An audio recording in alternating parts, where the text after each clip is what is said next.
NEET 2022 Chanakya બેચની આપણે શરૂઆત કરવા જઈ રહ્યા છીએ.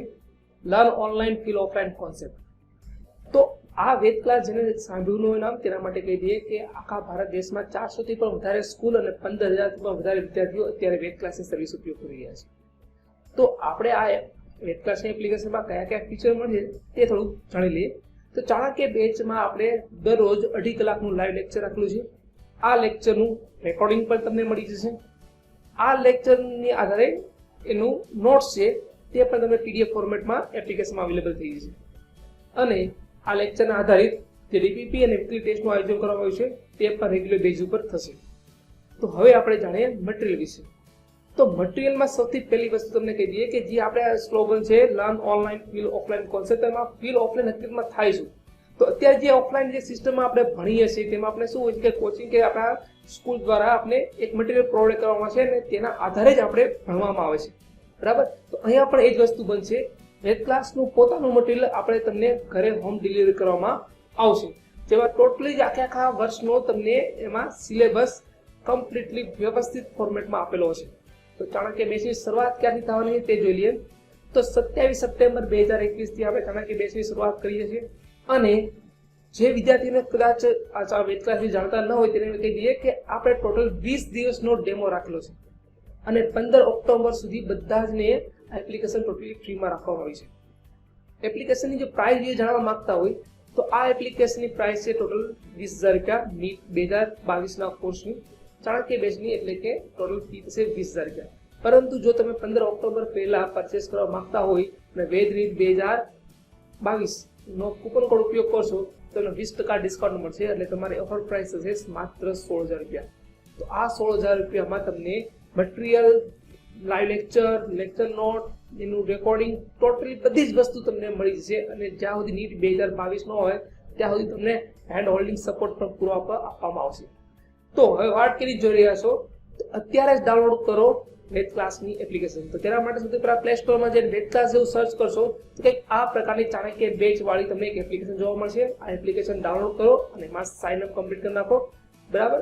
અને તેમ છતાં પણ જો તમને કોઈ અગવડતા લાગે તો અમારા આ બે કોન્ટેક્ટ નંબર છે તેમાં તમે કોન્ટેક્ટ પણ કરી શકો છો.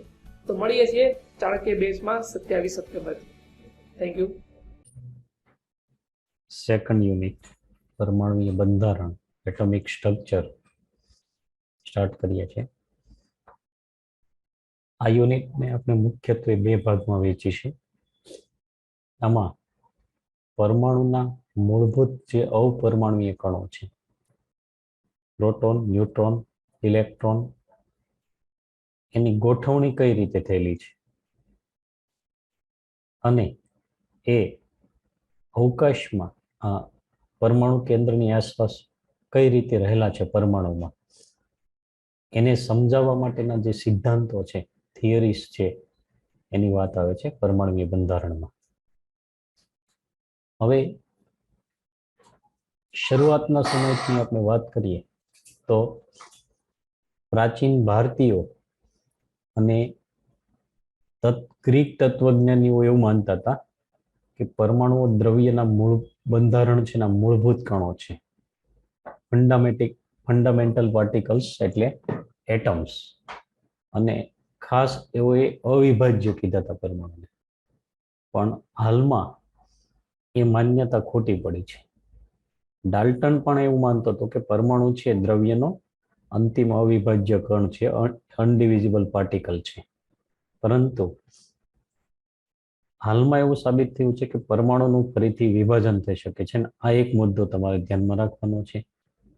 શાના દ્વારા સાબિત થયું છે કે પરમાણુઓ ફરીથી વિભાજન થઈ શકે છે? તો કેન્દ્રીય પ્રક્રિયાઓ અને કોસ્મિક કિરણોના અભ્યાસ પરથી આ બાબત સાબિત થઈ છે કે પરમાણુનું ફરીથી વિભાજન થઈ શકે છે. કેન્દ્રીય પ્રક્રિયાઓ, દાખલા તરીકે યુરેનિયમ છે, એના પર આપણે ન્યુટ્રોનનો મારો ચલાવીએ તો એનું વિખંડન થાય છે, બરાબર? બીજું ઘણા બધા તત્વો પર એવી કેન્દ્રીય ન્યુક્લિયર કેમિસ્ટ્રીમાં આવે કેન્દ્રીય પ્રક્રિયાઓ, તો એના પરથી સાબિત થયું કે પરમાણુનું ફરીથી વિભાજન થઈ શકે છે અને એના મૂળભૂત અપરમાણુય કણો પછી ક્રમશઃ શોધવામાં આવ્યા. અને કોસ્મિક કિરણો, જે બ્રહ્માંડમાંથી આવતા જે કિરણો છે, એ કોસ્મિક કિરણો છે એમાં પણ આવા સૂક્ષ્મ કણો ન્યુટ્રોન છે, ગેમા કણો છે, એ બધા આવતા હોય છે, બરાબર. અને એના પરથી આ સાબિત થયું કે પરમાણુનું ફરીથી વિભાજન થઈ શકે છે. હવે મૂળભૂત 3 અવપરમાણુય કણો છે, પ્રોટોન, ન્યુટ્રોન અને ઇલેક્ટ્રોન. એની ક્રમશઃ આપણે ચર્ચા કરીએ તો પેલું છે ઇલેક્ટ્રોનની શોધ, એટલે કેથોડ કિરણોની શોધ. કેથોડ કિરણો, અહીંયા એના માટે એક પ્રયોગ કરવામાં આવ્યો. આ કાચની બનેલી વિદ્યુત વિભાર નળી છે, એમ ખૂબ જ નીચા દબાણે એની અંદર વાયુ ભરવામાં આવ્યો. વાયુ ભરવામાં આવ્યો અને વિદ્યુતનું ઊંચું દબાણ લાગુ પાડવામાં આવ્યું. તો અદૃશ્ય કિરણો કેથોડમાંથી નીકળીને એનોડ તરફ ગતિ કરતા જણાયા. એ કિરણો અદૃશ્ય હતા. અહીંયા કેથોડમાંથી નીકળીને એનોડ તરફ ગતિ કરતા જણાયા. એનો ખ્યાલ કઈ રીતે આવ્યો? તો અહીંયા ઝીંક સલ્ફાઇડનો પડદો રાખવામાં આવે, ZnS નો પડદો. તો એના પર પ્રસ્ફુરણ ઉત્પન્ન કરે છે, સિન્ટિલેશન એટલે પ્રસ્ફુરણ, પ્રકાશી ટપકા ઉત્પન્ન થાય છે. અને આ કિરણો છે કેથોડમાંથી નીકળે છે, એટલે એને કેથોડ કિરણો કહેવામાં આવે, બરાબર, જે પાછળથી ઇલેક્ટ્રોન તરીકે ઓળખાય. હવે એની પ્રોપર્ટીઝ, એના ગુણધર્મોની આપણે વાત કરીએ તો કેથોડ કિરણો છે ઇલેક્ટ્રોનનો પ્રવાહ છે, એટલે નેગેટિવ ચાર્જ ધરાવે છે, ઋણ વીજભાર ધરાવે છે. પછી એ સીધી રેખામાં ગતિ કરે છે. એનો જે પથ છે કેવો છે? સ્ટેટ, સીધી રેખામાં ગતિ કરે છે. આ મુદ્દો ખાસ ધ્યાનમાં રાખજો. કેથોડ કિરણો છે એના કેથોડના સ્વભાવ પર કે વિદ્યુત વિભાર નળીમાં ભરેલા વાયુના સ્વભાવ પર આધાર રાખતા નથી.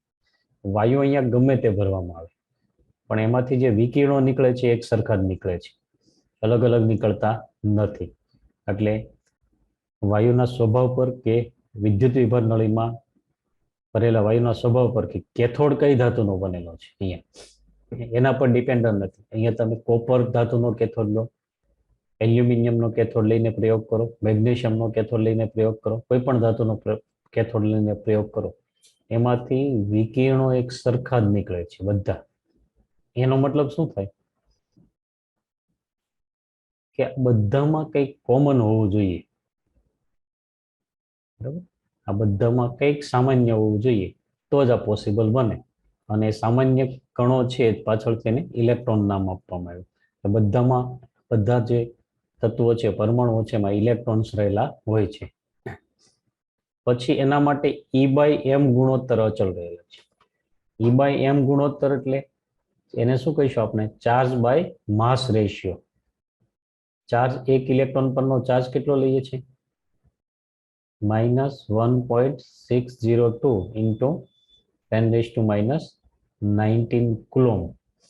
અને એનું જે માસ છે, માસ એક કિલોગ્રામમાં લઈએ તો 9.109 ઇન્ટુ 10⁻31 કિલોગ્રામ. અને આનું સાદુરૂપ આપીએ તો 10⁻11 ના ક્રમમાં આવશે, બરોબર, 1 પોઈન્ટ સમથિંગ અને 10⁻11 ના ક્રમમાં આવશે. એટલે ને ચાર્જ બાય માસ રેશિયો. હવે અહીંયા માસ પણ બદલાતો નથી, ચાર્જ પણ બદલાતો નથી, એટલે E/m રેશિયો અચળ રહે છે.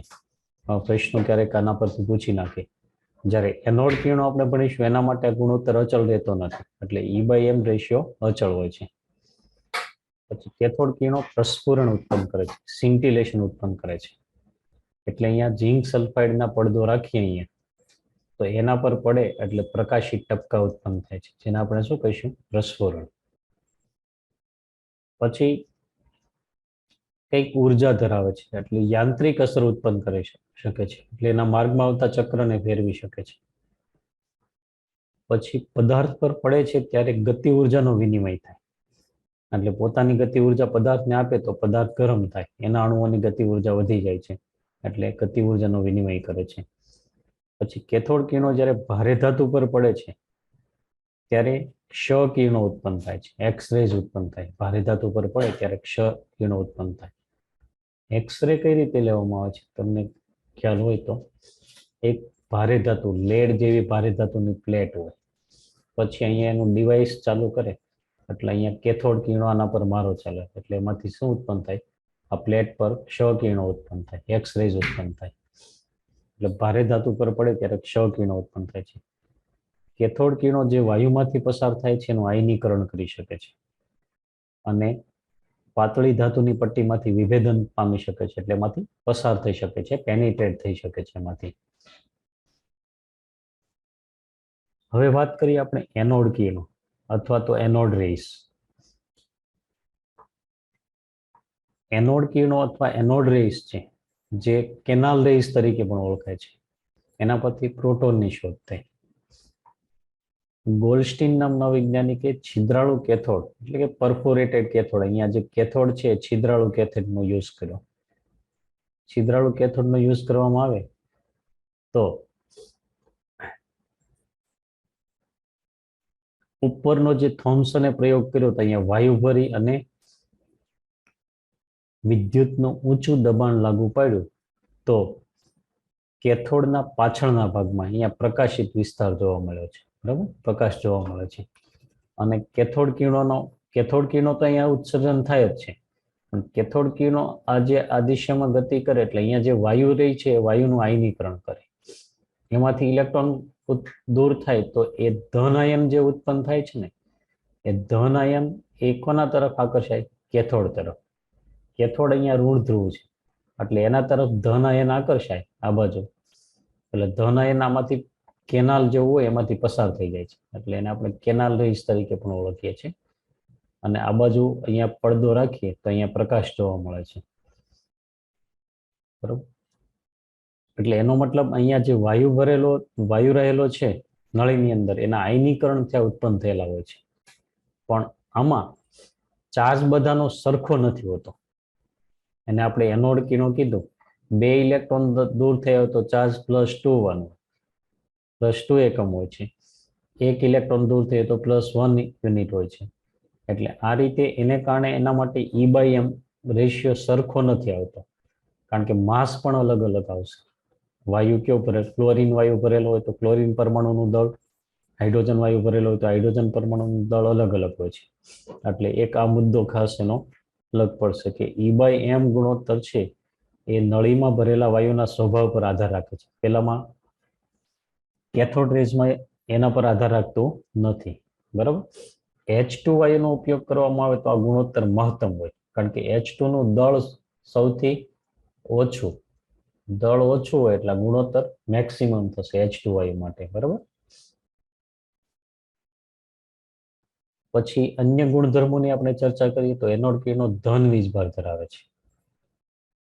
એ પણ કેથોડ કિરણોની જેમ સીધી રેખામાં ગતિ કરે છે, પણ એની ઝડપ કેથોડ કિરણો કરતાં ખૂબ ઓછી હોય, કારણ કે કેથોડ કિરણો ઇલેક્ટ્રોનનો પ્રવાહ છે. ઇલેક્ટ્રોન દળ ખૂબ ઓછું હોય એટલે એની ઝડપ વધારે થશે, જ્યારે એની ઓપોઝમાં આપણે એનોડ કિરણો છે એની ઝડપ ઓછી હોય છે, કેથોડ કિરણોની વધારે હોય છે. એનોડ કિરણો વિદ્યુત અને બાહ્ય ચુંબકીય ક્ષેત્રમાં વિચલન પામે છે, પણ કેથોડ કિરણો કરતાં વિચલન ખૂબ ઓછું હોય છે. વીજભારિત કણ હોવાથી બાહ્ય ચુંબકીય ક્ષેત્રમાં વિચલન પામે. બરાબર, પણ કેથોડ કિરણો હલકા છે એટલે એમાં વિચલન વધારે થાય. આ કણો ભારે છે એટલે એનું વિચલન કેવું થાય છે? ઓછું થાય છે. એનોડ કિરણો પ્રસ્ફુરણ ઉત્પન્ન કરે છે. વીજભારિત કણો છે એટલે પ્રસ્ફુરણ ઉત્પન્ન કરે છે અને ફોટોગ્રાફિક પ્લેટને અસર કરે છે. ત્યાર પછી ઇલેક્ટ્રોન ને પ્રોટોનની શોધની વાત કરીએ, હવે ન્યુટ્રોનની શોધ. તો ચેડવિક નામના વૈજ્ઞાનિકે બેરિલિયમ અને બોરોન જેવા જે હલકા તત્વો છે એની પાતળી શીટ પર ઊંચી ઉર્જા ધરાવતા આલ્ફા કણોનો મારો ચલાવ્યો. આલ્ફા કણોનો મારો ચલાવ્યો તો એને શું અવલોકન જોવા મળ્યું? ખૂબ જ વધુ વિભેદન શક્તિ ધરાવતા અને પ્રોટોનના દળ જેટલું દળ ધરાવતા તટસ્થ કણો મળ્યા. પ્રોટોન ધન વીજભારિત છે, પણ અહીંયા દાખલા તરીકે 4b9 છે, એના પર આલ્ફા કણ એટલે શું? ધ્યાનમાં રાખજો, હિલિયમનું ન્યુક્લિયસ 2He4+2 લખાય, પણ અહીંયા ચાર્જનું મહત્વ નથી કેન્દ્રીય પ્રક્રિયામાં. 6C12 ઉત્પન્ન થયું પ્લસ 0n1. 0n1 એટલે ન્યુટ્રોન. તો આ રીતે અહીંયા આલ્ફા કણોનો મારો ચલાવ્યો બેરિલિયમ પર તો આ જે તટસ્થ કણો મળ્યા એને શું નામ આપવામાં આવ્યું? ન્યુટ્રોન.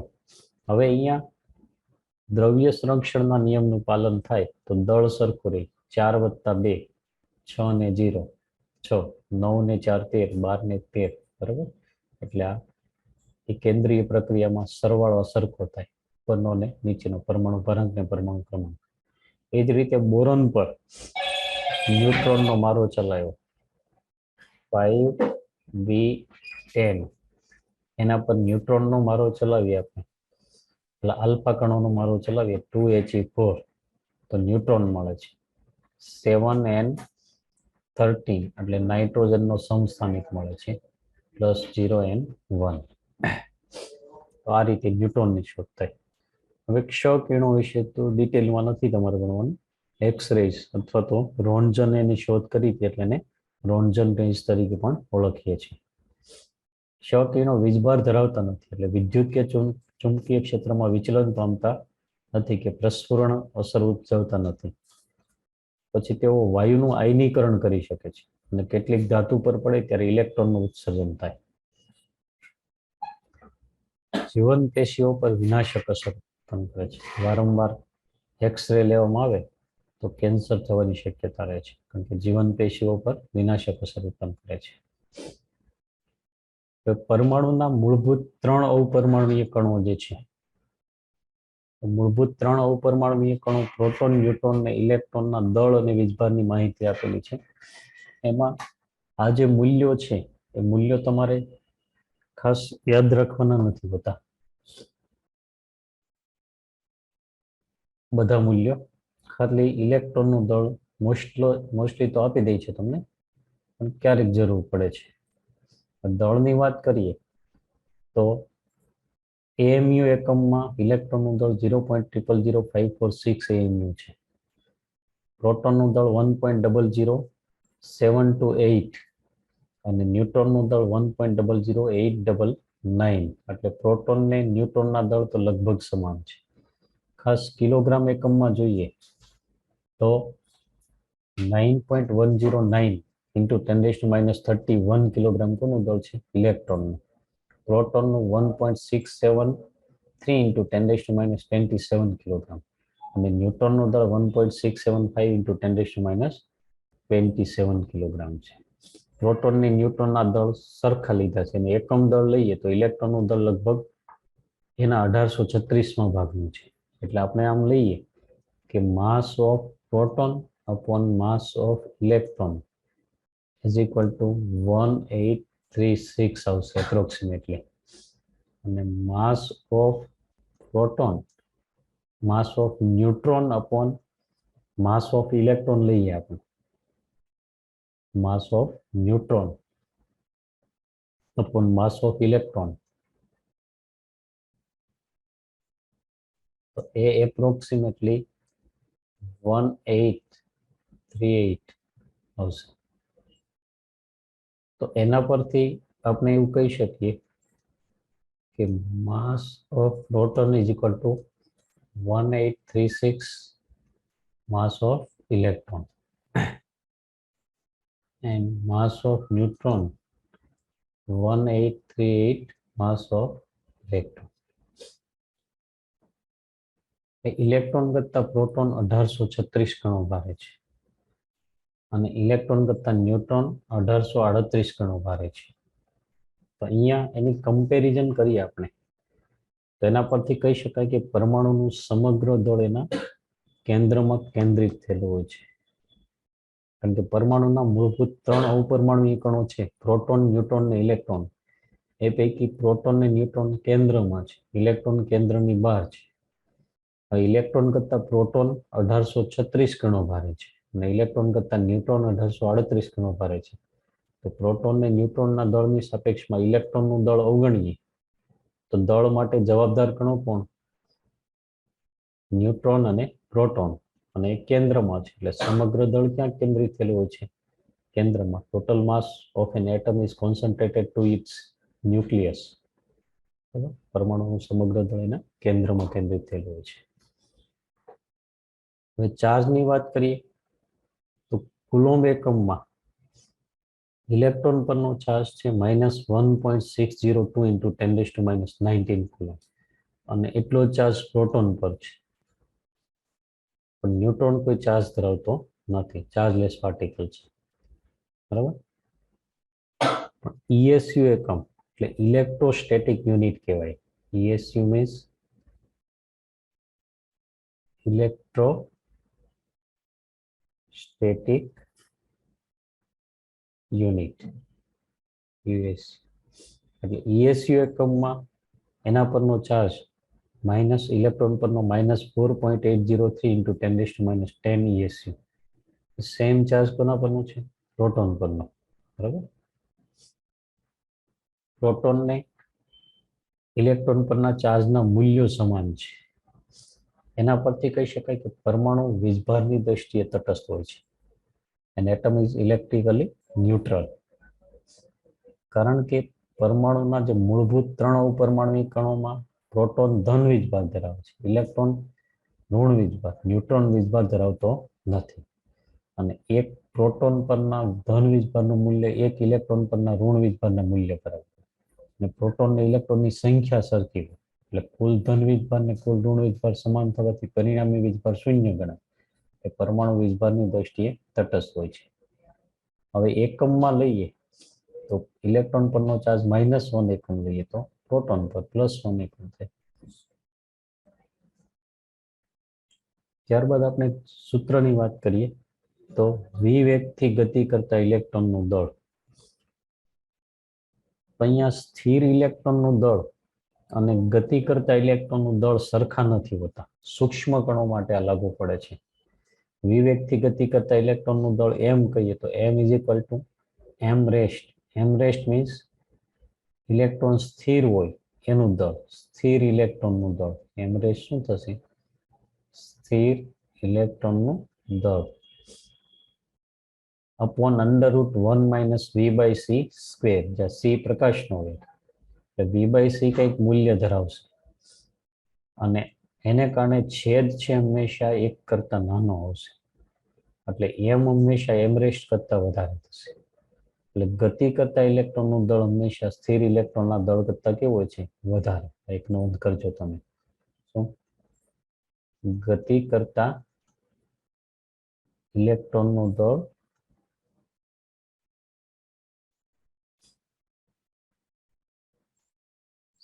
સ્થિર ઇલેક્ટ્રોનના દળ કરતા વધારે હોય છે.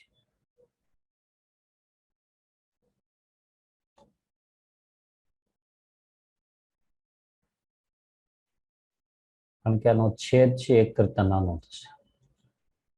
બરાબર. હવે અન્ય અપરમાણુય કણો. આધુનિક સંશોધનો બતાવે છે કે પરમાણુમાં આવા 120 જેટલા પાર્ટિકલ્સ હોય છે. એમાંના કેટલાકની ચર્ચા કરી. આના મૂલ્યો તમારે બધા યાદ નથી રાખવાના. પોઝિટ્રોન. પોઝિટ્રોન ઇલેક્ટ્રોનની દળને લગભગ સમાન દળ ધરાવે છે. બરાબર. AMU એકમમાં લઈએ ઇલેક્ટ્રોનનું દળ તો 0.00054 આવે છે. આમાં ઇલેક્ટ્રોનના દળમાં પણ આવે છે, અહીંયા પણ આવે છે. એટલે ઇલેક્ટ્રોનના દળને લગભગ સમાન દળ ધરાવે છે. દળ પણ એનો ચાર્જ કેવો છે? પોઝિટિવ.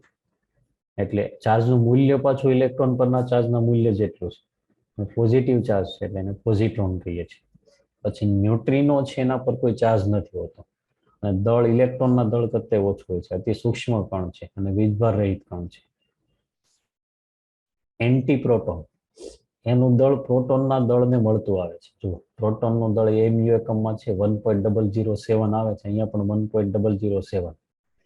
દળ પ્રોટોનના દળને લગભગ સમાન, પરંતુ ચાર્જ પ્રોટોન કરતા વિરુદ્ધ છે, નેગેટિવ ચાર્જ છે. એટલે આપણે એને શું કહીશું? એન્ટીપ્રોટોન. પછી positive mu meson, negative mu meson. એટલે મ્યુ પ્લસ ને mu minus. Positive mu meson positive charge ધરાવે છે, negative mu meson negative charge ધરાવે છે. ચાર્જનું મૂલ્ય સરખું જ. ઇલેક્ટ્રોન પરનો જે ચાર્જ લખ્યો આપણે ESU એકમમાં એટલું જ થશે. બરોબર. પણ દળ છે એ 0.1152 AMU જેટલું છે. એ મૂલ્ય નથી યાદ રાખવાનું. પછી પોઝિટિવ પાઈ મેસોન, નેગેટિવ પાઈ મેસોન ને ન્યુટ્રલ પાઈ મેસોન છે. તટસ્થ એટલે પોઝિટિવ પોઝિટિવ ચાર્જ ધરાવે, નેગેટિવ નેગેટિવ. ચાર્જના મૂલ્યો આ જ છે, પણ દળ થોડુંક અલગ પડે છે અને દળનું મૂલ્ય તમારે યાદ રાખવાનું નથી. હવે કેટલાક ટર્મ્સ જોઈએ આપણે, કેટલાક શબ્દો. તેમાં પહેલું છે પરમાણ્વીય ક્રમાંક, એટમિક નંબર. પરમાણ્વીય ક્રમાંક તમે જાણો જ છો, પરમાણુ કેન્દ્રમાં રહેલા પ્રોટોનની સંખ્યા અથવા તટસ્થ પરમાણુમાં રહેલા ઇલેક્ટ્રોનની સંખ્યાને તત્વનો પરમાણ્વીય ક્રમાંક કહેવાય. પરમાણ્વીય દળાંક એટલે પરમાણુ કેન્દ્રમાં પ્રોટોન અને ન્યુટ્રોનની સંખ્યાનો સરવાળો. પ્રોટોન ન્યુટ્રોન સંયુક્ત રીતે શાના તરીકે ઓળખે છે? ન્યુક્લિયોન. એટલે ન્યુક્લિયોનની કુલ સંખ્યાને આપણે પરમાણુ ભારાંક કહીએ છીએ. હવે કોઈ તત્વની સંજ્ઞા x હોય, એનો પરમાણુ ક્રમાંક z અને પરમાણુ ભારાંક a હોય તો એને આ રીતે દર્શાવે છે. અથવા આ બાજુ આમ સામસામે દર્શાવે, અથવા આમ સામસામે દર્શાવે, પણ સૌથી કોમન મેથડ આ છે. દાખલા તરીકે 17Cl35, તો આ શું દર્શાવે છે? પ્રોટોન ને ન્યુટ્રોનની સંખ્યાનો સરવાળો અને આ ઇલેક્ટ્રોનની સંખ્યા. 2019 કે 20માં પ્રશ્ન પૂછાઈ ગયો તો એકદમ સિમ્પલ પ્રશ્ન. પ્રોટોન ન્યુટ્રોનને તત્વ આ રીતના સિમ્બોલ આપી દીધો હતો, પ્રોટોન ને ઇલેક્ટ્રોનની સંખ્યાનો સરવાળો. આ તટસ્થ પરમાણુ હોય તો ઇલેક્ટ્રોનની સંખ્યા, નહીતર પ્રોટોનની સંખ્યા. તટસ્થ પરમાણુ છે એટલે પ્રોટોન 17, ઇલેક્ટ્રોન 17, અને પ્રોટોન વત્તા ન્યુટ્રોન 35 છે, એટલે આમાંથી 35 માંથી 17 બાદ કરો એટલે 18 ન્યુટ્રોન થાય. હવે આવા પ્રશ્નો પૂછાય છે તો તમને આમ લખેલું હોય 11Na23માં પ્રોટોન, ન્યુટ્રોન અને ઇલેક્ટ્રોનની સંખ્યા કેટલી? પ્રોટોન 11, ઇલેક્ટ્રોન પણ 11 અને ન્યુટ્રોન 12. પણ એમ આપેલું હોય કે 11Na23 પ્લસમાં પ્રોટોન, ન્યુટ્રોન અને ઇલેક્ટ્રોનની સંખ્યા. પ્રોટોન તો 11 જ રહેશે, પણ એક ઇલેક્ટ્રોન દૂર થયો, પ્લસ બન્યો, એટલે ઇલેક્ટ્રોન 10 અને ન્યુટ્રોન 12. એમ 17Cl35માં પ્રોટોન, ન્યુટ્રોન અને ઇલેક્ટ્રોનની સંખ્યા 17 પ્રોટોન, પછી 18 ન્યુટ્રોન અને 17 ઇલેક્ટ્રોન. પણ આમ હોય 17Cl35 માઇનસ આપેલું હોય તો ઇલેક્ટ્રોન એક વધી જાય, એટલે 17 પ્રોટોન, 18 ઇલેક્ટ્રોન અને 18 ન્યુટ્રોન. આ રીતના પ્રશ્નો પૂછાય, ખાસ ધ્યાનમાં રાખવાનું. સમસ્થાનિકો. સમસ્થાનિકો કોને કહેવાય? એક જ તત્વના જુદા જુદા પરમાણુઓ હોય કે જેના પરમાણુ ક્રમાંક સમાન હોય, પરંતુ પરમાણુ ભારાંક જુદા જુદા હોય, એને એકબીજાના સમસ્થાનિકો કહેવાય. પરમાણુ ક્રમાંક સમાન છે એટલે આવર્ત કોષ્ટકમાં એનું સ્થાન સમાન હોય છે, એટલે એને આપણે સમસ્થાનિકો તરીકે ઓળખીએ છીએ. હાઇડ્રોજનના 3 સમસ્થાનિકો 1H1, 1H2 અને 1H3, જે અનુક્રમે પ્રોટિયમ, ડ્યુટેરિયમ ને ટ્રિટિયમ તરીકે ઓળખે છે. ત્રણેયમાં એક પ્રોટોન છે, પણ ન્યુટ્રોન આમાં 1 - 1 0, આમાં 1 અને આમાં 2. એમ ઘણા બધા તત્વોના સમસ્થાનિકો મળે. ઓક્સિજનના 3 સમસ્થાનિકો લઈએ તો 8O16, 8O17, 8O18. બરાબર? એટલે આમાં પ્રોટોન ત્રણેયમાં 8 છે, પણ ન્યુટ્રોન આમાં 16 - 8 એટલે 8. આમાં ન્યુટ્રોન 17 - 8 એટલે 9, અને આમાં 18 - 8 એટલે 10. આ રીતે ન્યુટ્રોનની સંખ્યા કેવી છે? ત્રણેયમાં અલગ અલગ. પ્રોટોનની સંખ્યા સરખી, અથવા પરમાણ્વીય ક્રમાંક સમાન, પરમાણ્વીય ભારાંક જુદા જુદા. એમ યુરેનિયમના સમસ્થાનિકો. પછી સમભારિકો કોને કહીશું? તો જે પરમાણુના પરમાણુ ભારાંક સમાન હોય, પરંતુ પરમાણુ ક્રમાંક જુદા જુદા હોય. અહીંયા પરમાણુ ક્રમાંક અલગ અલગ, પણ પરમાણુ ભારાંક સમાન. એટલે આમાં પ્રોટોન ને ન્યુટ્રોન, ઇલેક્ટ્રોન, પ્રોટોન ને ન્યુટ્રોન બંનેની સંખ્યા અલગ થશે, પણ બંનેનો સરવાળો સરખો થશે. સમભારિકો. એમ 6C14 લઈ અને 7N14 લઈ તો એકબીજાના સમભારિકો લખી શકાય. બરાબર? સમ ન્યુટ્રોનિય નામ પરથી જ ખ્યાલ આવી જાય, આઇસોટોન્સ કહેવાય. સમ ન્યુટ્રોન નિયમમાં શું હોય છે? ન્યુટ્રોનની સંખ્યા સરખી હોય છે. દાખલા તરીકે 7n15, 8o16 ને 9f17. આમાં ન્યુટ્રોનની સંખ્યા 15 ઓછા 7 એટલે 8 ન્યુટ્રોન. આમાં 16 ઓછા 8, આમાં 17 ઓછા 9 એટલે 8, બધામાં 8. બીજું લખીએ આપણે 14si 30, 15p31 અને 16s32. તો ન્યુટ્રોનની સંખ્યા ત્રણેયમાં કેટલી થશે? 16, 16 થશે. એટલે ન્યુટ્રોનની સંખ્યા સરખી છે, બરાબર. પ્રોટોનની સંખ્યા, ઇલેક્ટ્રોનની સંખ્યા, પ્રોટોનની સંખ્યા અલગ અલગ છે, એટલે એને એકબીજાના સમ ન્યુટ્રોનીય કહીએ છીએ. પછી સમ ઇલેક્ટ્રોનીય, એના પ્રશ્નો પણ પૂછાયેલા છે.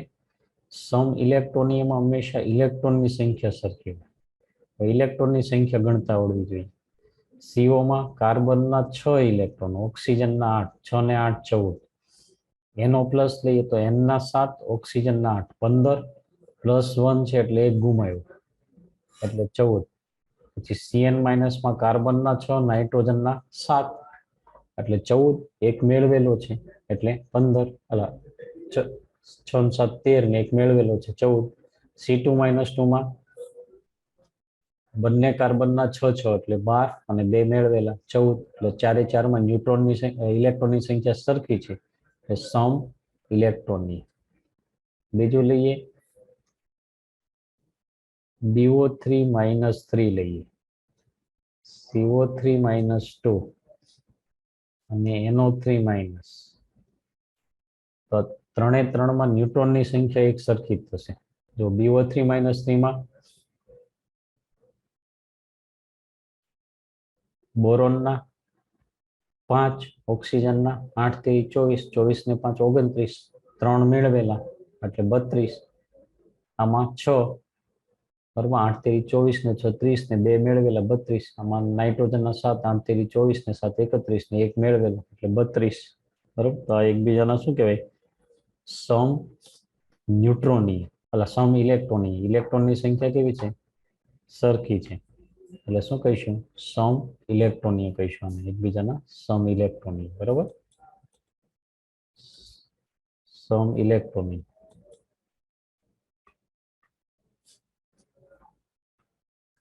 પછી અન્ય ઉદાહરણ લઈએ આપણે તો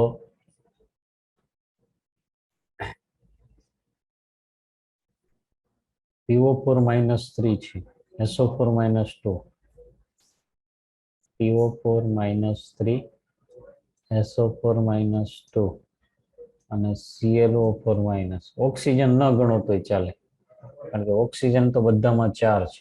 એના સિવાયના ગણી લો તો ફોસ્ફરસના 15 ને 3 મેળવેલા 18, આમાં 16 સલ્ફરના 2 મેળવેલા 18, Clના 17 ને 1 મેળવેલો 18. બરાબર.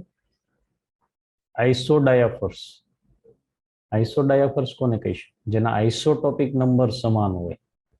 Chemical species having same isotopic number are called isodiaphers. એટલે જેના આઇસોટોપિક નંબર સમાન હોય એને આઇસોડાયાફર્સ કહેવાય. આઇસોટોપિક નંબર એટલે શું? આઇસોટોપિક નંબર એટલે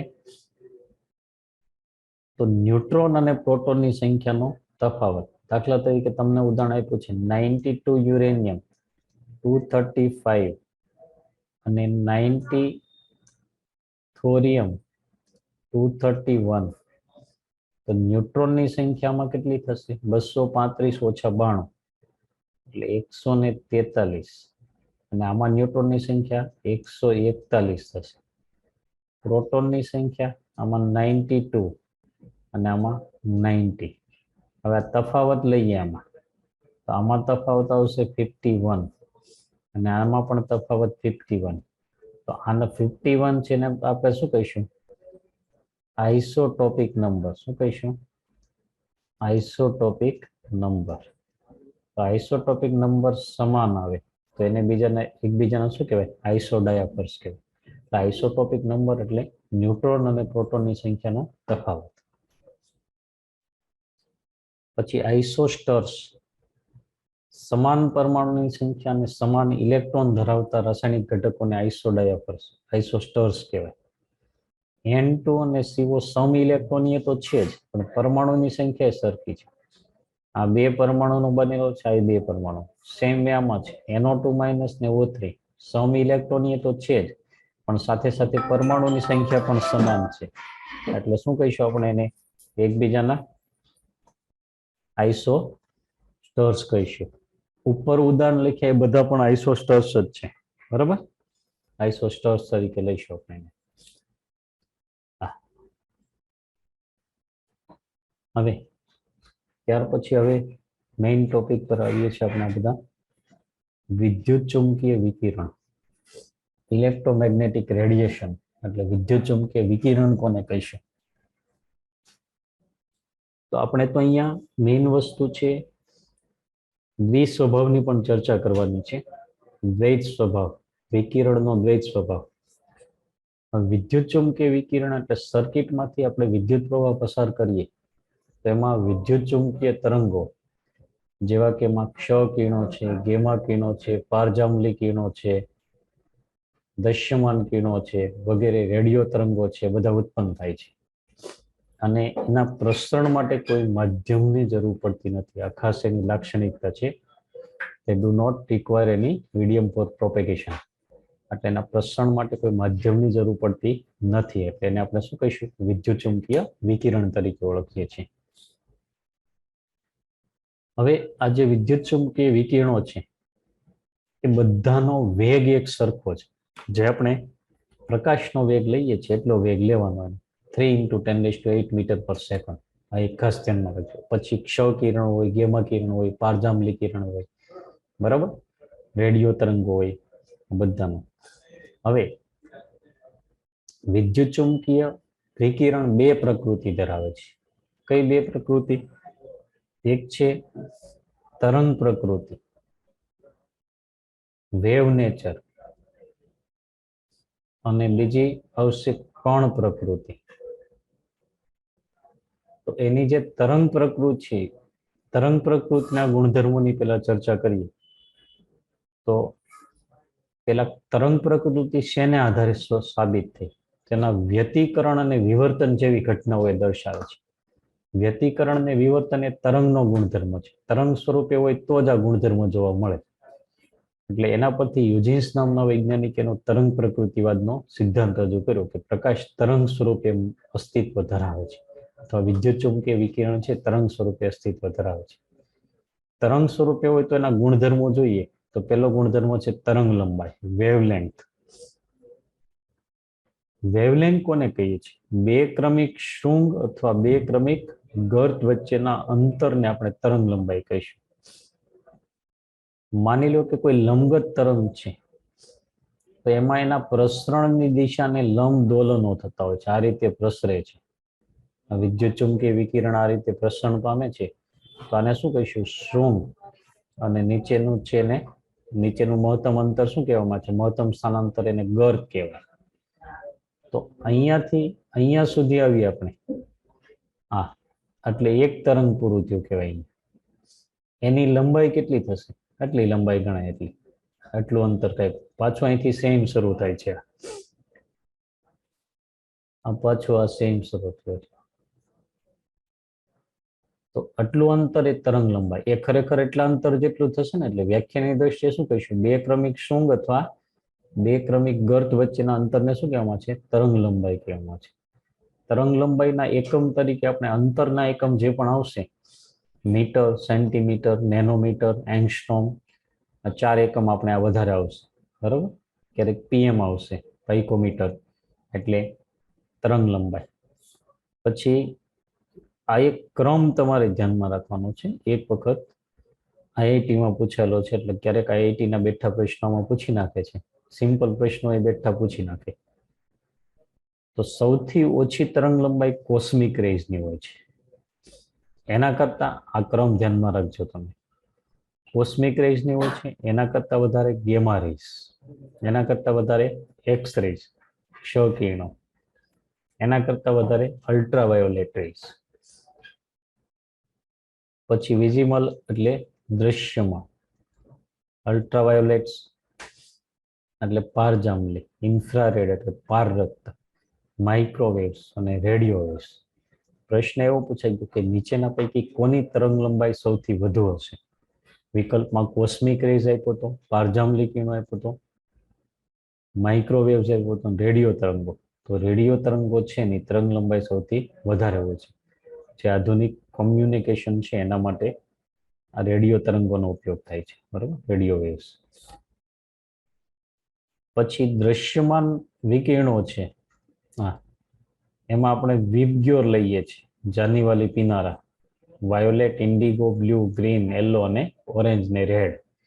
એની તરંગ લંબાઈ લગભગ 4000 થી 8000 એંગસ્ટ્રોમ સુધીની લઈએ છીએ. એટલે 3800 થી 4300 વાયોલેટની, પછી વધતી જાય ઇન્ડિગોની 4300 થી 4600, પછી બ્લુની 4600 થી 5000. અંદાજિત રેન્જ યાદ રાખવાની, એક્ઝેક્ટ મૂલ્યની જરૂર નથી. ગ્રીન 5000 થી 5600 એંગસ્ટ્રોમ, યલો 5600 થી 5950 એંગસ્ટ્રોમ, ઓરેન્જ 5950 થી 6200 અને રેડની સૌથી વધારે 6200 થી 7600 એંગસ્ટ્રોમ જેટલી હોય છે. પછી તરંગ પ્રકૃતિનો બીજો ગુણધર્મ છે આવૃત્તિ,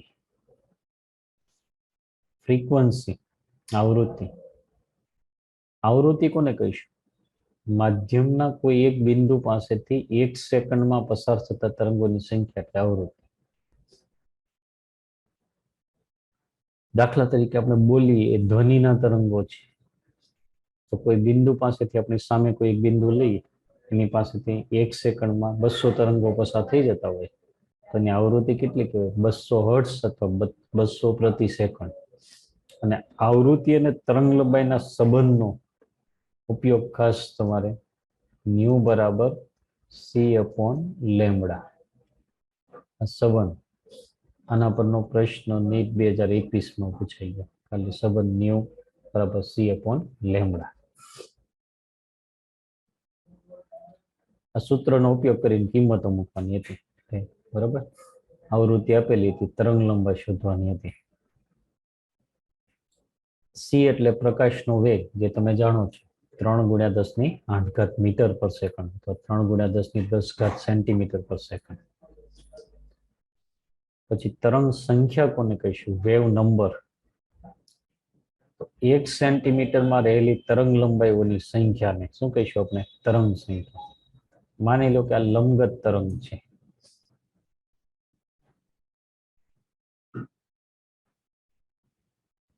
આમ પ્રસરણ પામે છે. તો 1 તરંગ, 2 તરંગ, 3 તરંગ આમ થાય. તો માની લો કે આ અંતર 1 સેન્ટીમીટર છે, 1 સેન્ટીમીટર. તો 1 સેન્ટીમીટરમાં કેટલા તરંગો આવી ગયા? 3 તરંગો આવી ગયા. અહીંયા પૂરું થાય છે. અહીંયા સુધીનું 1 સેન્ટીમીટર છે, બરાબર. લઈએ આપણે આટલું અંતર 1 સેન્ટીમીટર લઈએ, તેમાં કેટલા તરંગો આવી ગયા? 3 તરંગો. 3 તરંગો આવી ગયા, તો 1 સેન્ટીમીટરમાં 3 તરંગો એટલે તરંગ સંખ્યા ન્યુ બાર 3 થાય. હવે તરંગ લંબાઈ કેટલી છે? 1/3 થશે ને તરંગ લંબાઈ. 1/3 પરથી 3 લાવવું હોય તો 1/3 ને 1ના છેદમાં લખવું પડે.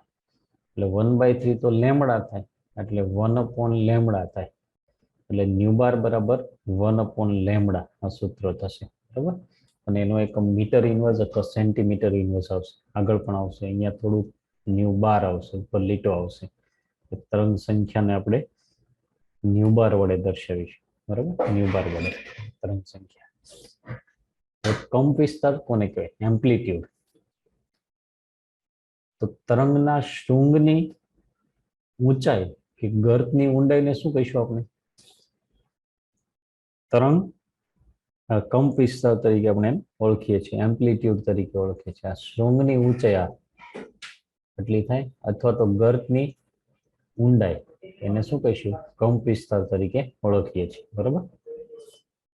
અને વિકિરણની તીવ્રતા નક્કી કરે છે. તીવ્રતા છે તમારે આવશે, તીવ્રતા ઇન્ટેન્સિટી એ કંપ વિસ્તારના વર્ગના સમપ્રમાણમાં હોય છે. એટલે તીવ્રતા નક્કી કરશે કંપ વિસ્તાર.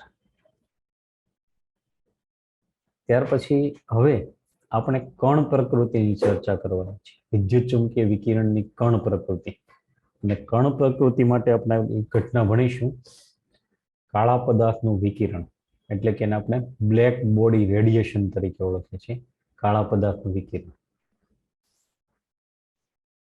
હવે કાળો પદાર્થ કોને કહીશું આપણે?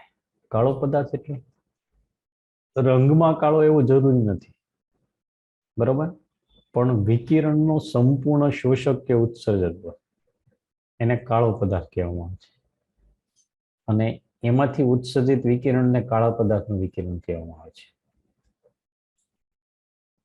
હવે અહીંયા એને ગરમ કરી એટલે વિશાળ વિસ્તારની તરંગ લંબાઈઓનું ઉત્સર્જન કરે છે, એટલે જુદી જુદી તરંગ લંબાઈનું ઉત્સર્જન કરે છે. એક ઉદાહરણ આપ્યું છે કે આયનને આપણે ભઠ્ઠીમાં ગરમ કરીએ તો પેલા શું થાય છે? ઝાંખો લાલ બને છે, પછી તાપમાન વધતા વધુ ને વધુ લાલ બનતું જાય છે, બરાબર. અને ફરીથી ગરમ કરીએ એટલે ઉત્સર્જિત વિકિરણ છે એકદમ સફેદ રંગનું બની જાય છે, અને પછી ખૂબ ઊંચા તાપમાને વાદળી બને છે. એટલે તાપમાન આધારિત જુદી જુદી તરંગ લંબાઈઓ એની બદલાય છે. તો આવૃત્તિના સંદર્ભમાં જોઈએ તો તાપમાન વધતા ઉત્સર્જિત વિકિરણ નીચી આવૃત્તિ તરફથી ઊંચી આવૃત્તિ તરફ, અહીંયા ઇન્ટેન્સિટી વર્સિસ વેવલેન્થનો ગ્રાફ દોર્યો છે. હવે T1 કરતા T2 તાપમાન વધારે છે, તો તાપમાન વધતા શું થાય છે? તરંગ લંબાઈ ઘટે છે, આવૃત્તિ શું થાય છે? વધે છે.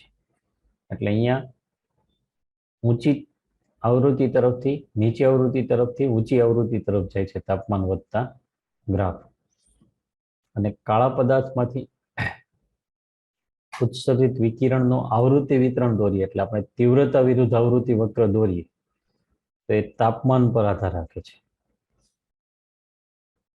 આ એક વાક્ય આમાં ધ્યાનમાં રાખવાનું છે. આપેલ તાપમાને તરંગ લંબાઈ ઘટતા ઉત્સર્જિત વિકિરણની તીવ્રતા વધે છે.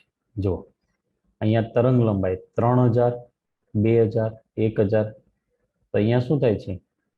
તીવ્રતા શું થાય છે? તીવ્રતા વધતી જાય છે, વધે છે, પછી મેક્સિમમ બને, મેક્સિમમ બનીને પછી શું થાય છે? ઘટવાનું શરૂ થાય છે, બરાબર, ઘટવાનું શરૂ થાય છે. સેમ વે T2 તાપમાને તરંગ લંબાઈ ઘટી તો શું થયું? તીવ્રતા વધી, તીવ્રતા વધીને અહીંયા મેક્સિમમ બની, મેક્સિમમ બનીને પછી ઘટવાનું શરૂ થાય છે. એટલે આ જે આલેખ આપ્યો છે એનું આ અર્થઘટન એટલું તમારે ધ્યાનમાં રાખવાનું છે. પણ આ હકીકત સમજવી હોય તો તરંગ પ્રકૃતિના આધારે ન સમજી શકાય. મેક્સ પ્લાન્કે એના માટે પ્રકાશની કણ પ્રકૃતિ રજૂ કરી કે પ્રકાશ કણોનો બનેલો હોવો જોઈએ, તો જ આ હકીકત સમજી શકાય છે. એટલે 1900માં મેક્સ પ્લાન્કે આવર્તણૂક માટે રજૂ કરી કે પરમાણુને અણુઓ એકધારું નહીં પણ ચોક્કસ જથ્થામાં વિકિરણનું શોષણ કે ઉત્સર્જન કરે છે. એ કન્ટિન્યુઅસ નથી હોતો, સતત નથી હોતું, પણ વચ્ચે ગેપ પડે છે. અને આ જે સૌથી નાનો જથ્થો છે વિદ્યુત ચુંબકીય વિકિરણ તરીકે જે ઉત્સર્જિત થાય છે અથવા શોષિત થાય છે એને ક્વોન્ટમ નામ આપ્યું. અને વિદ્યુત ચુંબકીય વિકિરણની કણ પ્રકૃતિનો વિચાર રજૂ કર્યો. આપણે અગાઉ તરંગ પ્રકૃતિના ગુણધર્મો ભણ્યા, એના કણ પ્રકૃતિનો વિચાર રજૂ કર્યો. અને કણ સ્વરૂપને શું કીધું? ફોટોન, ફોટોન નામ આપવામાં આવ્યું. હવે એક ફોટોનની ઉર્જાની વાત કરીએ આપણે. એક ફોટોનની ઉર્જાનું આ સૂત્ર ધ્યાનમાં રાખવાનું છે.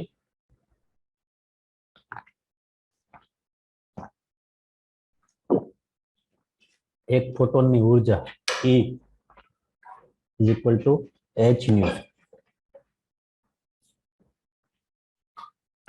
ન્યુ છે એ વિકિરણની આવૃત્તિ છે અને h ને શું કહીશું આપણે? પ્લાન્ક અચળાંક. h ની વેલ્યુ કેટલી લઈએ છીએ આપણે? h = 6.626 into 10⁻34 joule into second. હવે અહીંયા ખાસ આપણે આ 26 અવગણી નાખીશું મોટા ભાગે ગણતરીમાં. એટલે 6.6 into 10⁻34 અને ઘણી વખત આમ લખીશું 66 into 10⁻³ જૂલ ઇન્ટુ સેકન્ડ. તો એને કારણે આપણું જે સાદું રૂપ છે એ ઘણું સરળ બની જશે. એટલે આ એક ખાસ ધ્યાનમાં રાખજો તમે. પણ આપણે અગાઉ નોંધ કરી new is equal to C upon lambda, એટલે ઈ બરાબર hc અપોન લેમડા થાય. બરાબર, hc અપોન લેમડા. આ એક ફોટોનની ઉર્જા છે. એવા એક મોલ ફોટોન લઈએ તો એ શોધવું હોય તો એવોગેડ્રો અંક પડે ગુણવું પડે. એટલે એક મોલ ફોટોનની ઉર્જાને એક આઇન્સ્ટાઈન મૂલ્ય કહે છે. એક મોલ ફોટોનની ઉર્જાને શું કહીશું આપણે? એક આઇન્સ્ટાઈન મૂલ્ય. અને એક આઇન્સ્ટાઈન મૂલ્ય એટલે NaH ન્યુ અથવા NaHc અપોન લેમડા થશે. હવે અહીંયા મેક્સ પ્લાન્કે ખાલી રજૂઆત કરી કે પ્રકાશ છે કણ પ્રકૃતિ ધરાવે છે, પણ કણ પ્રકૃતિની સાબિતી આલ્બર્ટ આઇન્સ્ટાઈને આપી. એને ફોટો ઇલેક્ટ્રિક અસર નામની ઘટના સમજાવી. બરોબર, ફોટો ઇલેક્ટ્રિક અસર કોને કહીએ? તો કોઈ ધાતુ હોય, એ ધાતુ પર આપણે પ્રકાશ આપાત કરીએ. અહીંયા પ્રકાશ આપાત કરેલો છે, તો એમાંથી ઇલેક્ટ્રોન મુક્ત થાય છે, ઇલેક્ટ્રોનનું ઉત્સર્જન થાય છે, અને આ ઘટનાને આપણે ફોટો ઇલેક્ટ્રિક અસર કહીએ છીએ. અને ઉત્સર્જિત ઇલેક્ટ્રોનને ફોટો ઇલેક્ટ્રોન્સ. અહીંયા ઇલેક્ટ્રોન ઉત્સર્જન થયું એમાંથી, પછી એને અહીંયા વિદ્યુત ક્ષેત્ર લાગુ પડ્યું, ધન ધ્રુવ તરફ આકર્ષે, એટલે એની નોંધ લઈ શકાય ઇલેક્ટ્રોન. એટલે અહીંયા એમીટરમાં કોણાવર્તન દર્શાવે. બરાબર, હવે ધાતુ પર પ્રકાશ આપાત કરીએ એટલે તરત જ ઇલેક્ટ્રોનનું ઉત્સર્જન શરૂ થઈ જાય જેવું જરૂરી નથી. બરાબર, દરેક ધાતુ પર. પણ એ ધાતુ છે એના પરમાણુઓનું જે કેન્દ્ર હોય છે એ અને એના ઇલેક્ટ્રોન વચ્ચે શું હોય છે? આકર્ષણ હોય છે. એ કેન્દ્ર, એના કેન્દ્રનું આ ઇલેક્ટ્રોન પર આકર્ષણ બળ લાગતું હોય તો આકર્ષણ બળને ઉપરવટ થાય એટલી પૂરતી ઉર્જા આપવી પડે. એના માટે અમુક ઓછામાં ઓછી આવૃત્તિનો પ્રકાશ તો જોઈએ જ, એનાથી ઓછી આવૃત્તિ ન ચાલે. તો એ આવૃત્તિને આપણે દહેલીજ આવૃત્તિ એટલે થ્રેશોલ્ડ ફ્રીક્વન્સી અથવા તો કટ ઓફ ફ્રીક્વન્સી તરીકે ઓળખવામાં આવે છે. થ્રેશોલ્ડ ફ્રીક્વન્સી અથવા કટ ઓફ ફ્રીક્વન્સી કોને કહીએ છીએ? તો કે જે ન્યૂનતમ આવૃત્તિ ધરાવતા પ્રકાશ દ્વારા ફોટો ઇલેક્ટ્રોનનું ઉત્સર્જન શક્ય બને તે આવૃત્તિને શું કહીશું આપણે? દહેલીજ આવૃત્તિ એટલે μ0 તરીકે ઓળખીએ છીએ. બરાબર, દહેલીજ તરંગ લંબાઈ કોને કહેવાય? Threshold wavelength. તો જે મહત્તમ તરંગ લંબાઈ ધરાવતા પ્રકાશ દ્વારા ફોટોન ઇલેક્ટ્રોનનું ઉત્સર્જન થાય તે તરંગ લંબાઈ દહેલીજ તરંગ લંબાઈ કહેવાય. હવે દહેલીજ આવૃત્તિ μ0 લઈએ તો એની સાથે સંકળાયેલી ઉર્જા કેટલી થાય? h μ0. તો h μ0 છે એને ધાતુનું કાર્ય વિધેય એટલે કે વર્ક ફંક્શન તરીકે ઓળખવામાં આવે છે. વર્ક ફંક્શન કોને કહેવાય? વર્ક ફંક્શન ધાતુમાંથી ઇલેક્ટ્રોનને ઉત્સર્જિત કરવા જરૂરી ન્યૂનતમ ઉર્જા છે એને ધાતુનું વર્ક ફંક્શન કહેવાય. અમુક ઓછામાં ઓછી ઉર્જા તો જોઈએ. કેટલી ઉર્જા જોઈએ? તો જે બળ લાગતું હોય કેન્દ્રનું આકર્ષણ બળ, એટલી પૂરતી ઉર્જા જોઈએ. એટલે કે આયનીકરણ ઉર્જા જેટલી ઉર્જા જોઈએ એને ધાતુનું વર્ક ફંક્શન કહેવાય, એટલી ઉર્જાને. હવે માની લો કે આપણે ધાતુ છે એના પર ન્યુ આવૃત્તિનો પ્રકાશ આપાત કરીએ છીએ. કેટલો પ્રકાશ આપાત કરીએ છીએ? ન્યુ આવૃત્તિનો. તો એની સાથે સંકળાયેલી ન્યુ આવૃત્તિનો પ્રકાશ આપાત કરીએ તો એની સાથે સંકળાયેલી ઉર્જા કેટલી? h. પણ ધાતુનું μ0 જેટલા આવૃત્તિનો ન્યૂનતમ આવૃત્તિનો પ્રકાશ જોઈએ તો વર્ક ફંક્શન h μ0 થાય. ન્યુ હંમેશા અહીંયા μ0 કરતા વધારે હોય તો જ ઇલેક્ટ્રોનનું ઉત્સર્જન થાય. તો અહીંયા h ન્યુ બાકીની જે વધારાની ઉર્જા છે એ શું થશે? તો ઉત્સર્જિત ઇલેક્ટ્રોનની ગતિ ઉર્જામાં રૂપાંતર પામશે. ગતિ ઉર્જા એટલે શું થશે? ઇલેક્ટ્રોનનું દળ m હોય તો 1/2 mv². આમ થાય. એટલે આપણે શું કર્યું? અહીંયા ન્યુ ઝીરો જેટલી ઉર્જા આપણે એને પ્રોવાઈડ કરી, એચ ન્યુ ઝીરો જેટલી, એમાંથી એચ ન્યુ જેટલી ઉર્જા પ્રોવાઈડ કરી, એચ ન્યુ ઝીરો જેટલી એના ઉત્સર્જન માટે વપરાય, બાકીની ઉર્જા ગતિ ઉર્જામાં રૂપાંતર પામે. તો એચ ન્યુ બરાબર H new zero plus 1/2 mv² થાય. એટલે એક સૂત્ર ધ્યાનમાં રાખજો, જ્યાં ન્યુ એ આપાત પ્રકાશની આવૃત્તિ છે અને એ 1/2 mv² ઉત્સર્જિત ઇલેક્ટ્રોનની ગતિ ઉર્જા છે. પછી આ બે સંબંધ પણ ધ્યાનમાં રાખજો. જે અહીંયા ઇલેક્ટ્રોન જે ઉત્સર્જન થાય છે અહીંયા, એની ઉર્જા કેટલી હશે? આ તો ફિક્સ હોય જે તે ધાતુ માટે. ધાતુ બદલાય તો એચ ન્યુ ઝીરો બદલાય, પણ જે તે ધાતુ માટે ફિક્સ હોય. તો ન્યુ વધારે હોય તો 1/2 mv² વધારે આવશે. એટલે ઉત્સર્જિત ઇલેક્ટ્રોનની ઉર્જા આપાત પ્રકાશની આવૃત્તિ પર આધાર રાખે છે, અને કેટલા ઇલેક્ટ્રોનનું ઉત્સર્જન થશે એની સંખ્યા છે એ આપાત પ્રકાશની તીવ્રતા પર આધાર રાખે છે. એટલે આ ખાસ ધ્યાનમાં રાખજો. ઉત્સર્જિત ઇલેક્ટ્રોનની ગતિ ઉર્જા છે અથવા ઉર્જા છે એ આપાત પ્રકાશની આવૃત્તિ પર આધાર રાખે છે, અને ઉત્સર્જિત ઇલેક્ટ્રોનની સંખ્યા આપાત પ્રકાશની તીવ્રતા પર આધાર રાખે છે, ઇન્ટેન્સિટી પર આધાર રાખે છે. હવે કઈ ધાતુઓમાંથી ઇલેક્ટ્રોનને ઉત્સર્જન કરવા સરળ થશે? તો જે ધાતુની આયનીકરણ એન્થાલ્પી વધારે હોય, એટલે પેલા સમૂહના તત્વો છે, આલ્કલી તત્વો કહીએ છીએ આપણે, સોડિયમ, પોટેશિયમ, રૂબિડિયમ, સીઝિયમ, એમાં પાછું નીચે જતા આયનીકરણ એન્થાલ્પી ઘટે. એટલે આ જે તત્વો છે એની આયનીકરણ એન્થાલ્પી ઘણી ઓછી હોય, એટલે એમાંથી ઇલેક્ટ્રોનને દૂર કરવા સરળતાથી ઉત્સર્જન થાય એટલે ઓછી ઉર્જા જોઈએ. એટલે ધાતુના વર્ક ફંક્શન ઓછા હોય, કાર્યવિધિ ઓછું હોય. એટલે એનો ઉપયોગ ક્યાં કરીએ છીએ આપણે? ફોટો ઇલેક્ટ્રિક સેલમાં, જે સેફ્ટી એલાર્મમાં વપરાય છે, સ્ટ્રીટ લાઇટમાં વપરાય છે. પછી સમારંભો છે એમાં વ્યક્તિની સંખ્યાની ગણતરી માટે. દાખલા તરીકે આપણે ફોટો સેલ સ્ટ્રીટ લાઇટમાં મૂક્યો હોય તો સ્ટ્રીટ લાઇટ જે છે એની ઉપર ફોટો સેલ હોય. સ્ટ્રીટ લાઇટની ઉપર ફોટો સેલ હોય તો એના પર જેવો પ્રકાશ પડે, દિવસ ઉગે એટલે શું થશે? આના પર પ્રકાશ પડશે. પ્રકાશ પડે એટલે અહીંયા આવી ધાતુમાંથી આ બનાવેલો હોય છે, એટલે ફોટો ઇલેક્ટ્રોનનું ઉત્સર્જન થશે. ફોટો ઇલેક્ટ્રોનનું ઉત્સર્જન અહીંથી થશે એટલે આની મેઇન સર્કિટ હોય ને, જે પ્રકાશ લેમ્પ થાય એ સર્કિટ બંધ થઈ જાય. એમાં એવી રચના કરેલી હોય છે, એટલે મેઇન સર્કિટ બંધ થઈ જાય એટલે લાઇટ બંધ થઈ જાય ઓટોમેટિક. જેવું અંધારું થાય એટલે પ્રકાશ પડવાનું બંધ થાય એટલે ફોટો ઇલેક્ટ્રોનનું ઉત્સર્જન બંધ થાય, એટલે પેલી મેઇન સર્કિટ શરૂ થાય એટલે લાઇટ શરૂ થઈ જાય. એમ સેફ્ટી એલાર્મ છે દરવાજામાં મૂકવામાં આવે છે. દરવાજો હોય અને એક સાઈડ દિવાલ હોય, તો અહીંથી અહીંયા માની લો કે ફોટો સેલ મૂક્યો છે અને અહીંયા એક્સેપ્ટર છે.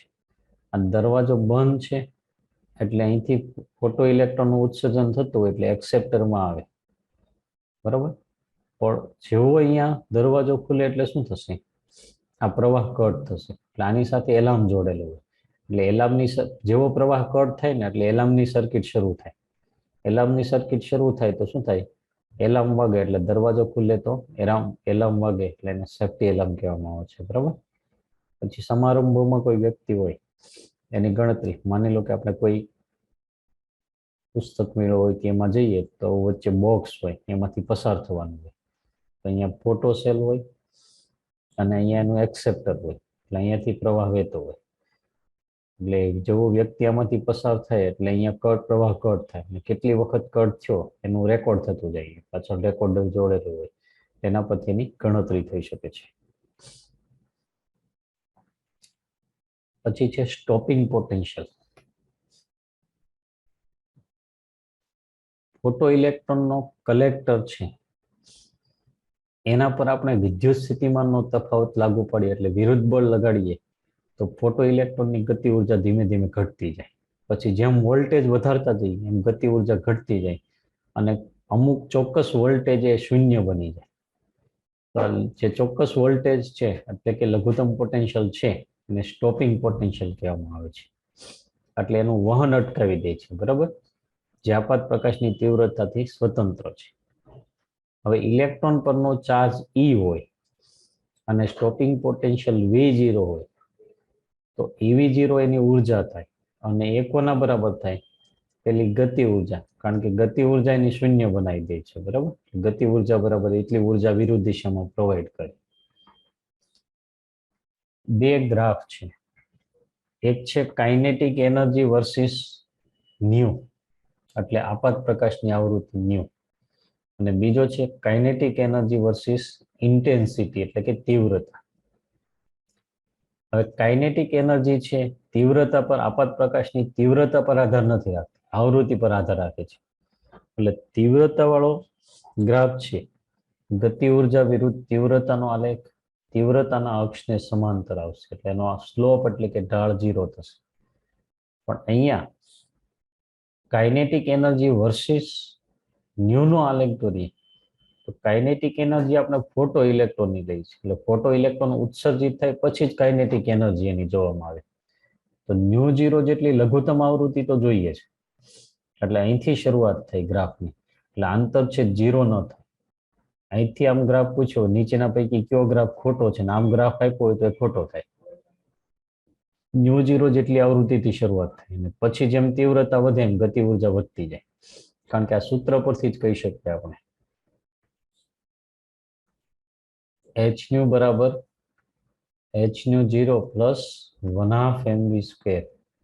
1/2 mv સ્ક્વેર ને આપણે કાઇનેટિક એનર્જી કહીએ. કાઇનેટિક એનર્જી બરાબર શું થાય? અને સૂત્રનો કરતા બનાવીએ તો h new minus h new 0. તો આ જે સમીકરણ છે એ y બરાબર mx પ્લસ c પ્રકારનું છે. એટલે આ જે કાઇનેટિક એનર્જી વર્સિસ ન્યુનો ગ્રાફ દોરીએ તો એનો ઢાળ h થાય, સ્લોપ શું થાય? h થાય, અને આંતરછેદ ઋણ આવે, કારણ કે આને આમ આગળ લંબાવીએ આ ગ્રાફ, આ મૂલ્ય આંતરછેદ કહેવાય. એ કેવો થશે? ઋણ y અક્ષની દિશામાં આવશે ને, આંતરછેદ ઋણ થશે, માઇનસ h ન્યુ 0 થશે આંતરછેદ. પછી આની સાથે સંકળાયેલી છે એક કોમ્પટન અસર. કોમ્પટન ઇફેક્ટ કોને કહીશું? કાર્બન જેવા હલકા તત્વો છે એના પર આપણે એકવર્ણી પ્રકાશ, એકવર્ણી એટલે જેમાં એક જ તરંગ લંબાઈના વિકિરણો હોય, એને આપાત કરીએ તો પ્રકિરણ પામતા પ્રકાશની તરંગ લંબાઈ વધે છે અથવા આવૃત્તિ ઘટે છે, અને આ અસરને આપણે કોમ્પટન અસર કહેવામાં આવે છે. માની લો કે કાર્બનની શીટ છે, એના પર આપણે એકવર્ણી પ્રકાશ આપાત કરીએ છીએ, એક જ તરંગ લંબાઈનો પ્રકાશ આપાત કરીએ છીએ. અહીંયા અથડાય તો અહીંથી પ્રકાશ નિર્ગમન પામશે, પણ જે નિર્ગમન પામતો પ્રકાશ છે એની તરંગ લંબાઈ વધી જાય છે અથવા આવૃત્તિ ઘટી જાય છે. તરંગ લંબાઈ વધી ગઈ કહેવાય, આવૃત્તિ ઘટી ગઈ. આવૃત્તિ ઘટી એટલે ઉર્જા ઘટી. તેનું કારણ શું? તો અમુક ઉર્જાનું આના કણો દ્વારા શોષણ થઈ જાય છે. કેટલી ઉર્જાનું શોષણ થાય છે એના પરથી એના ઉર્જા સ્તરોનો ખ્યાલ આવે, એટલે આ ઘટના અહીંયા લીધેલી છે, કોમ્પટન અસર. પછી વાત કરીએ આપણે પરમાણુય વર્ણપટ, એટોમિક સ્પેક્ટ્રા. વિવિધ પ્રકારના પરમાણુય વર્ણપટમાં આપણે બે વર્ણપટની વાત કરીશું, ઉત્સર્જન વર્ણપટ અને શોષણ વર્ણપટ, એમિશન સ્પેક્ટ્રા અને એબ્સોર્પ્શન સ્પેક્ટ્રા. હવે ઉત્સર્જન વર્ણપટમાં 3 પ્રકાર. સતત વર્ણપટ એટલે ભારે વસ્તુમાંથી મળતા વિકિરણનો વર્ણપટ આપણે સતત વર્ણપટ તરીકે લઈશું. સૂર્યપ્રકાશનો વર્ણપટ હોય, સૂર્યપ્રકાશનું આપણે પ્રિઝમ વડે વિભાજન કરીએ તો શું અવલોકન જોવા મળે છે? એમાં 7 રંગના અલગ અલગ પટ્ટા જોવા મળતા નથી, બરોબર, પણ ખાલી શેડ ચેન્જ થતો જાય છે, એટલે વચ્ચે ક્યાંય ગેપ નથી પડતો, કન્ટિન્યુઅસ છે, એટલે એને શું કહીશું આપણે? સતત વર્ણપટ. પછી પટ વર્ણપટ એટલે આણ્વીય ઘટકોમાંથી મળતા વિકિરણનો વર્ણપટ પટ વર્ણપટ કહેવાય.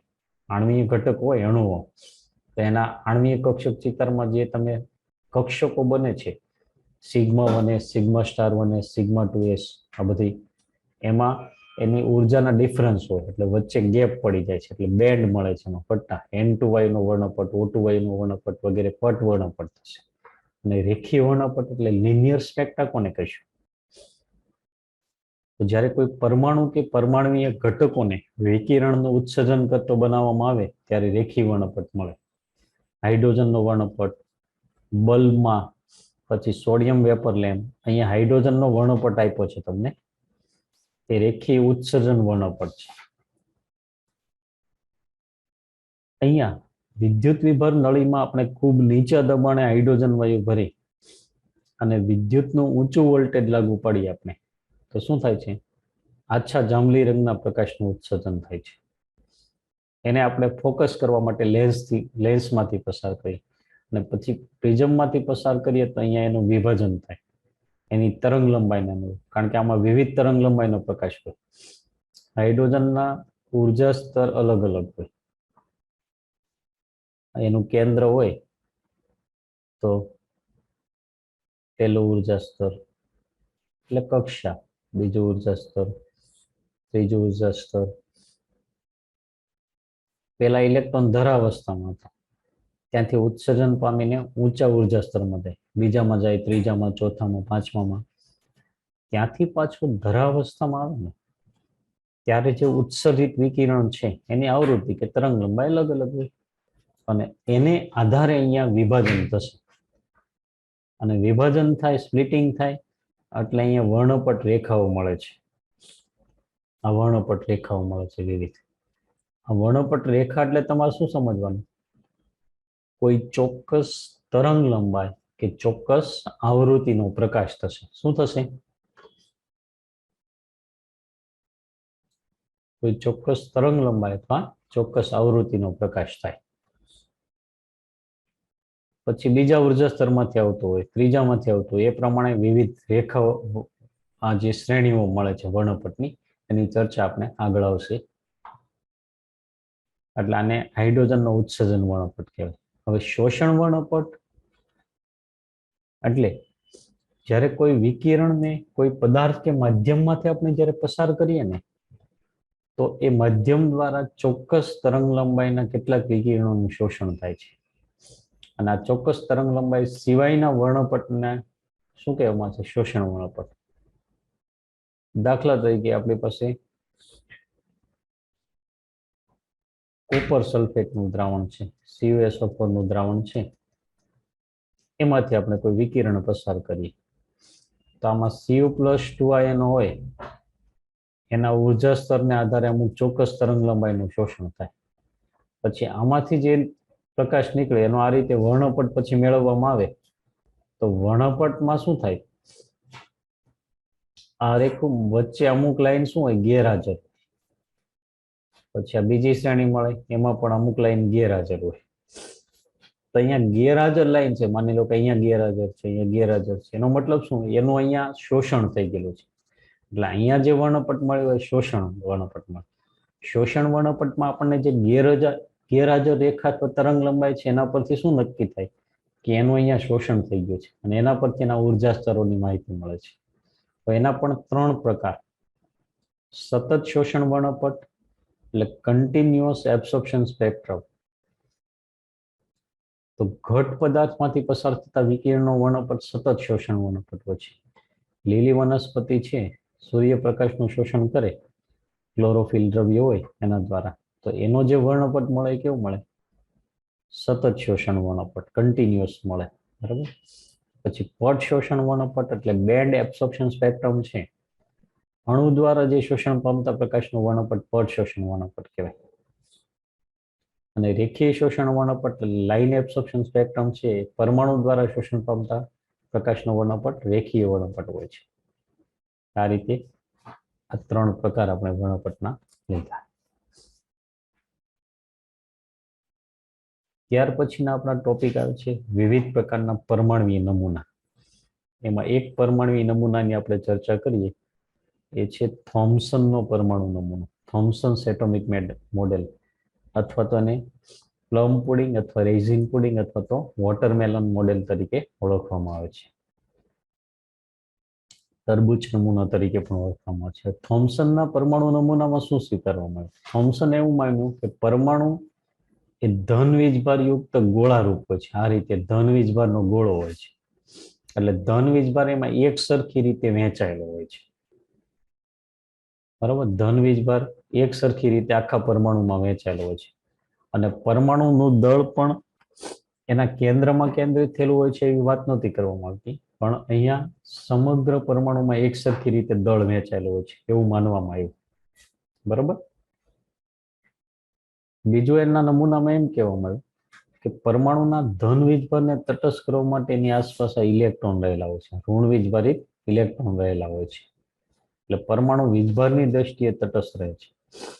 અહીંયા આપણે તરબૂચ જેવા બીજ હોય એના સમગ્ર ગરમાં શું હોય, એના બીજ વેચાયેલા હોય ને એ રીતનો આ નમૂનો છે. એટલે એને વોટરમેલન અથવા પ્લમ પુડિંગ એટલે એવા ફળો માટે અથવા જે ડ્રાય ફ્રૂટ હોય એવા એના માટે વપરાય છે, રેઝિન પુડિંગ કે પ્લમ પુડિંગ. આ થોમ્સનના પરમાણુ નમૂનાની એક મર્યાદા છે, એ પરમાણુની વીજ તટસ્થતા સમજાવી શકે છે, કે પરમાણુ વીજભારની દ્રષ્ટિએ તટસ્થ હોય છે એ સમજાવી શકે છે, પણ એના પછી જે રુથરફોર્ડે આલ્ફા કણ પ્રકીર્ણનો પ્રયોગ કર્યો એને સમજાવી શકતો નથી. આલ્ફા કણ પ્રકીર્ણના પ્રયોગ છે એની ચર્ચા આપણે નેક્સ્ટ લેક્ચરમાં કરીશું.